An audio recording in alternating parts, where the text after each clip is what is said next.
Hey everybody, welcome back to another video. And yesterday, high-ranking Republican Jim Jordan got absolutely exposed for his hypocrisy live on air. When Jim Jordan was on Meet the Press with Chuck Todd, they were having a back and forth about the classified documents surrounding Biden, Mike Pence, and Donald Trump. And Jim Jordan got absolutely put in a corner and he was stumbling over his words and he kept going from conspiracy theory to conspiracy theory. And overall, this shows the complete and utter hypocrisy of the Republican Party surrounding stories like this. Take a look at the video. 60 days before they actually executed the subpoena.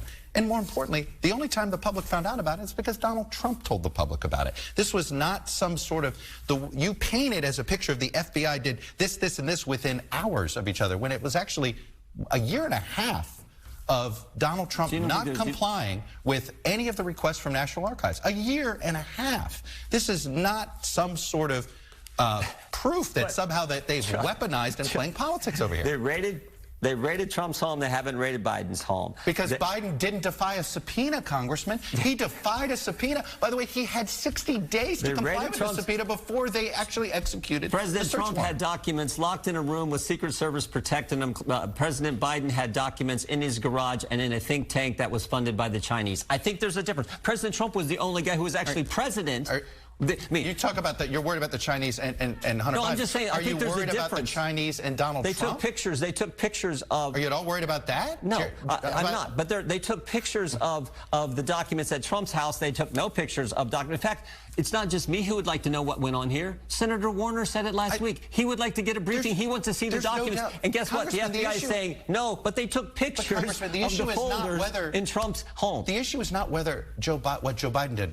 No, the issue is equal treatment under the law. That's the issue. No, the issue is treatment under the law. You do not seem to ever see the same conspiratorial problems when it's a Republican. Those were all investigated for 4 years, and they continue to do it. Their Durham investigation investigated everything you're trying to investigate and came up with nothing. Do you not trust Bill Barr and Mr. Durham? The Mueller investigation, we had 2.5 years of this, and they were going to find Russian collusion, and guess what? They can't. Even though Adam Schiff told us, but the Durham investigation did not come up with any. They investigated all these concerns that you had about the FBI, about made-up snitches, all these things. They didn't find anything. Why is it that you want to reinvestigate it? They found that Kevin Kleinsmith altered documents, and he pled guilty to it. That's finding. When you got someone at the FBI altering documents in front of the FISA court, that's not finding anything. That's pretty important, Chuck. That's what we're looking. Find what you are claiming that is out there.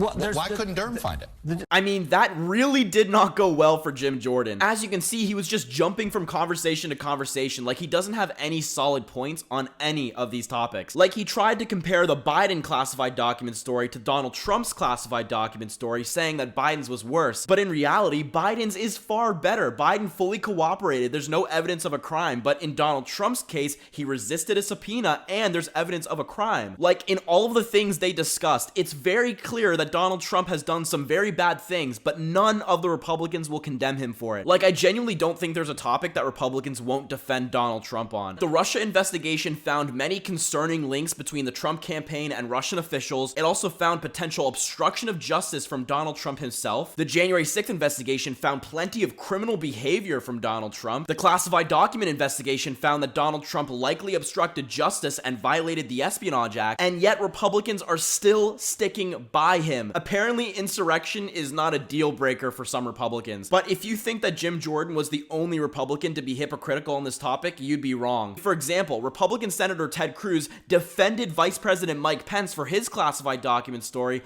but attacked Biden for his. I mean, he called for the FBI to raid Biden's house, but said that Mike Pence fully explained the situation. I mean, just take a look at the clip. This shifts from a political problem to a very serious problem of criminal liability and major crimes. And so the FBI needs to search the University of Delaware archives, and they need to search Hunter Biden's home and business addresses. Just as an addendum to this, the news came out today, I'm sure you saw it, that former Vice President Mike Pence, a friend of both of ours, he's found some classified documents, I think at his home in Indiana, not in his office. What do you make of that? Is this different from the Biden story? Does this complicate the story? Are we going to continue the bull market in special counsels? I'd rather have a bull market in stocks than in special counsels. How do you see it, Senator Cruz? Oh, look, the Mike Pence story, it's still early. You know, Mike Pence, and as you noted, he is a good friend. He's a good man. He's explained where these came from. What his office has put out is that in packing up the vice presidential offices, that there were a couple of papers that were classified that were inadvertently put with non-classified materials. That was a mistake, but there's no reason to think it was anything but inadvertent. That is very different from what Joe Biden has done. Joe Biden has given... Like, it's just absurd. Republicans will never, ever hold the same standard. And Chuck Todd was right to say that the Republicans don't hold the same conspiratorial standards for everybody. I mean, for example, Republican James Comer said, we're investigating the Biden family for influence peddling. But then when CNN's Pamela Brown said, but why not investigate the Trump family for the same? Comer said, we have no evidence. Brown said, what evidence do you have for Biden? And Comer said, that's what we're investigating. So in any of these things, whether it be the Biden document story or Republicans saying that Hunter Biden acted improperly and that Biden benefited from it, they don't have any evidence. They are launching these investigations for political benefit. They don't actually have any reason to do them. Like, the Republicans want to investigate Biden and Hunter Biden's connection to China. Why don't they investigate Donald Trump's connection to China when he had a bank account still open there while he was president? Or why do they think it's silly to investigate Donald Trump's connection to Russia when we've already proved that in 2016, Russia tried to interfere in our election to help Donald Trump win? Because to me and the rest of the American people, that is far more concerning than any of these random allegations that the Republicans have come up with against Biden. So I can assure you, when Republicans talk about Biden in Ukraine or Biden in China or Biden in the documents case, they don't actually have any evidence. They're just doing this for political points. And watching Jim Jordan's hypocrisy get pointed out live on air is amazing to watch. Anyway, folks, that's gonna wrap up the video for today. I just really wanted to talk about that clip because I think it perfectly symbolizes the hypocrisy of the Republican Party. I would really appreciate if you left a like and commented and subscribed to the channel. We have plenty of new videos coming out every single week, so make sure to keep an eye out for those. I really, really appreciate all of your guys' support. And once again, whether you agree with me or you disagree with me, have a great rest of your day, and I hope to see you folks soon.